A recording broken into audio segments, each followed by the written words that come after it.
Hi everyone, my name is Craig Golightly, and welcome to my course, Monitoring AWS CloudFormation with CloudTrail. I am a senior software consultant. As you automate more of your infrastructure management, it is important to remember to log and monitor changes. This can help with security events, demonstrating compliance, and troubleshooting unexpected issues. In this course, we're going to cover how to leverage AWS CloudTrail for monitoring activity and changes to your CloudFormation stacks and other AWS resources. Some of the major topics that we will cover include CloudTrail event structure, options for setting up a trail, and viewing CloudTrail events.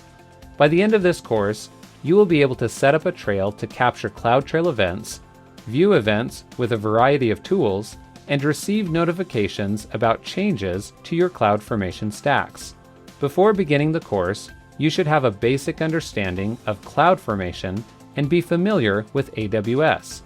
I hope you'll join me on this journey to learn about CloudTrail monitoring with the Monitoring AWS CloudFormation with CloudTrail course at Pluralsight.